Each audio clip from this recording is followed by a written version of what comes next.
Have you thought about selling your home and just don't know where to start? Today, we'll talk about the 10 steps to get you started to get your home on the market. So what important information do you need to know about the current home selling market? We'll talk about that today. Understanding the market and how it impacts your home. Finding the perfect realtor, and then preparing your home to put it on the market and list it for everybody to see. Pricing. How do we price it and make sure that the market takes it instead of us or the market coming to the price? Evaluating your home online and what it looks like in the presence of online shoppers. Accepting offers, negotiating repairs, and then handling those repair requests. What do we do once we get them? Understanding the final walkthrough, and then of course, conquering the closing. Clear to close, those are the best words in real estate, and that's where we finish up getting your home transitioned to its next buyer. So we start off with what is the most important information about the current market today. It is still a seller's market. Here's why. Limited inventory. There's not a lot of homes compared to the demand of the buyers in the marketplace. So it's still a seller's market. The key is having realistic expectations about the changing market, staging it to sell. We want the value to appear really high. Staging helps that, yet the price seems like it's a deal. And so the buyer has this great perception of value for your home. Examine the overall condition of your home. We'll do a walkthrough, talk through. That's one of the steps in my process. And we'll talk through what needs to be done in order to make sure it's in pristine condition for the parade of buyers that are gonna come through. Price your home right out of the gate. I can't emphasize that enough. We are not in the market of 2021, 2022, where we could start on the high end of the range and still get multiple offers. We now have to start in today's current market a little more conservatively and really show the buyer huge value compared to the price, and the market will take it, and the market will take it quickly. Make sure that you're ready to have offer concessions. So we are negotiating again, and so concessions are part of that deal. Sometimes it's on repairs, sometimes it's taken a little below list. All kinds of things can play into those concessions, but just be prepared that with each offer, there may be concessions. Understanding the market is about specifically how the market's going to react to your home. What is the value of your home and how does it compare to the others that have been priced and sold in your neighborhood? Then once we understand, I'll do that full market analysis for you so that you can see what has everybody sold for, how does it tie to the original list price, what was the days on market while it was on the market, and then maybe a little bit about strategy. There are 3 strategies which we can talk about later when you put your home on the market and what's the best one that fits you. But the key is understanding the market and how it applies specifically to your home, your neighborhood, your location in your town. We hear lots of sound bites of what's happening in the market nationally, but when we do a full market analysis of your home, it is specific to your home and specific to your neighborhood and what's happening in the market at that micro level. Next step is finding the perfect realtor. So think about this as being your expert, your guide, your coach through the process of selling your home. And so some questions that you might be interested in asking your perfect realtor is, what is their experience in residential real estate? What is their experience in your neighborhood, in your town, in your area? What is their experience in the price point that you're looking to list your home at? What is their strategy? What is their plan? What is their process? And are they able to articulate that so that it's a great advantage and benefit for you and it's valuable? Will they hold open houses? What are the flaws? Here's one of the things that I love about working with my clients. Being transparent is the best thing for you as the client and for the realtor. So are they going to be able to tell you the brutal, honest truth about the condition of your home and what needs to be done in order for it to be positioned well in the marketplace and sell really, really quickly? What sets them apart? How are they different from other agents? And then how did they arrive at the listing price recommendation? And so are they able to lay it all out and show you why the numbers are what they are and their recommendation for you, and so being able to support that recommendation. So those are just a few things when you're thinking about hiring a realtor. You really want a partner, a guide, a coach, an expert that's going to take you from point A to point B and really maximize your return on your investment, which is your home. Sometimes thinking about getting your home ready for the market can be very overwhelming. That's one of the funnest parts of my job, partnering with you and helping to make that really a step-by-step, very achievable, bite-size project. When we go through the list and we kind of put on our buyer's hat and we look at the home from the buyer's perspective, it becomes really simplified in what needs to be done. So just think about when you fell in love with your home and you drove up, and what was the curb appeal and how did you feel? It's one of the first steps. It is the first impression, sometimes that counts. And so taking a walk through and understanding what the perception is when somebody drives up to the house. Does it have fabulous curb appeal? Deep clean, declutter, depersonalize. Those are my 3 Ds. So they look in every cupboard. They look in every closet. And so deep clean everything. All the trim, all the molding, all the windows, all the windowsills, inside the cabinets, all the shelves. Get rid of all the things that you don't need. Tuck them away, pack them up. You're gonna move anyway, so you can start right away when you're getting your home ready for the market. Create inviting spaces, and sometimes that means taking out some furniture so that we make the space feel as big as possible, but we really want those spaces to be inviting, and we want the buyer to be able to see their things there, their life there, their family there, their birthday parties there, their Christmas there. Repaint. Natural, neutral colors are what is welcoming to buyers. Strong, bold colors sometimes are distracting, and they take away from that inviting space that we're trying to create. Don't worry. If you've hired the right realtor, they have vendors, they have partners, they have folks who come in, a professional painter, and get it all done in a really short period of time. So my guys are ready to roll. They know how important it is when we're getting a house ready for the market, and painting quickly and making sure that it looks beautiful and natural, and those spaces are just very welcoming and warm. Clean out the garage. I know that's really hard because that's kind of where we put everything, but everybody wants to see how big the garage is. Are their cars gonna fit there? What about the bikes? What about the golf clubs? What about the toys? Is it all gonna fit in the garage? And is it okay to put some of your boxes in there because you're getting ready to move? Certainly understandable, but clean it, declutter, organize. Everybody wants to see how much stuff they're gonna be able to fit in that garage. Odds and ends. Tchotchkes is what my sister used to call them. All the little knickknacks, put them all away. 1 or 2 things, simple, all your personal pictures, go away.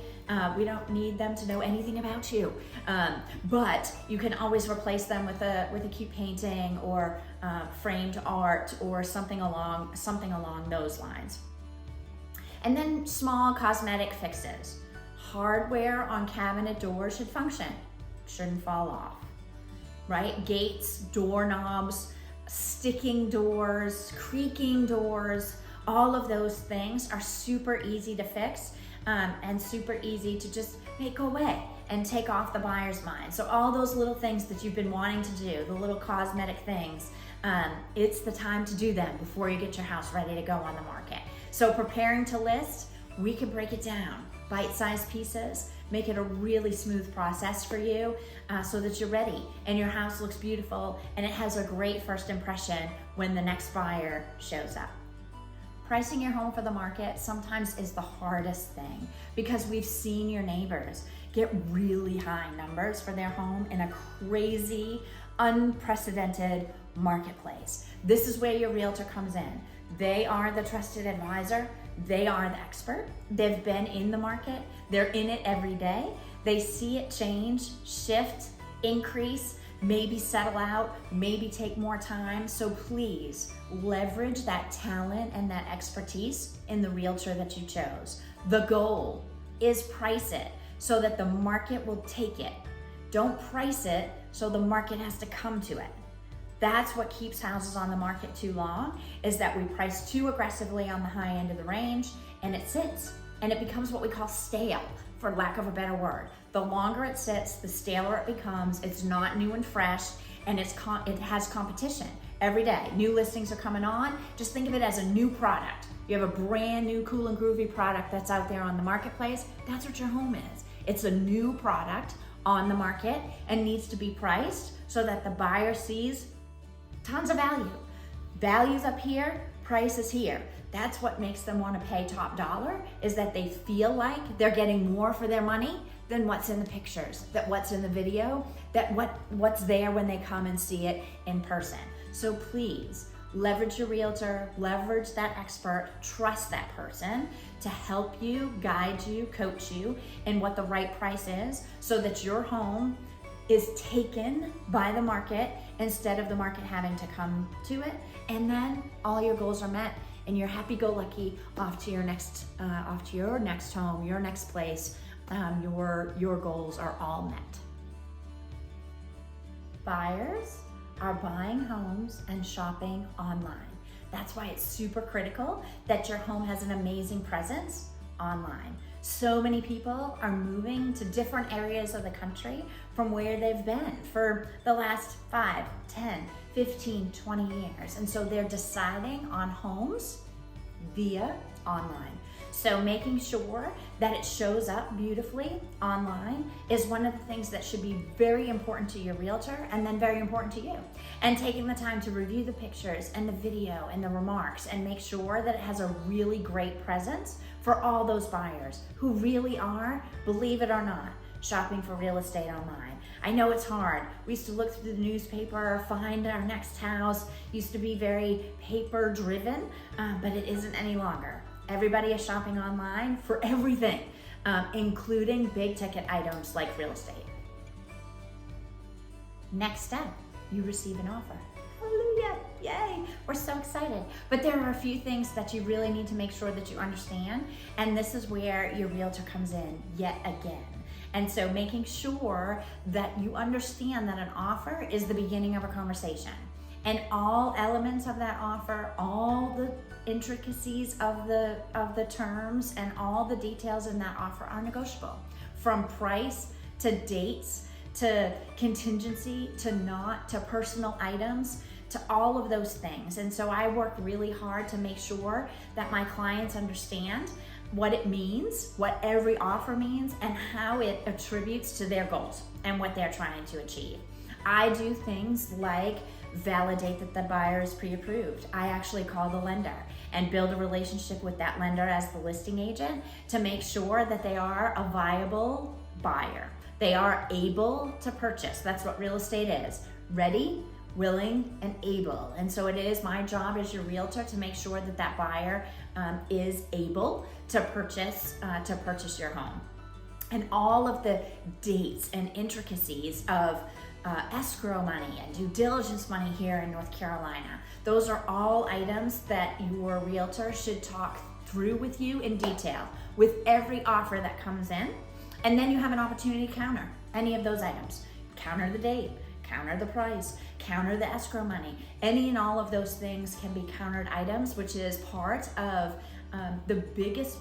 one of the biggest parts of the job of your realtor, and making sure that they're setting you up for a great negotiation, positive experience with you, and then ultimately the buyer and the buyer's agent, and really helping to bring a partnership together to purchase your home. You want to sell, they want to buy. It's not us against them, it is a partnership. And so how can we do that to meet everybody's goals, everybody's in agreement, and we're all moving forward together?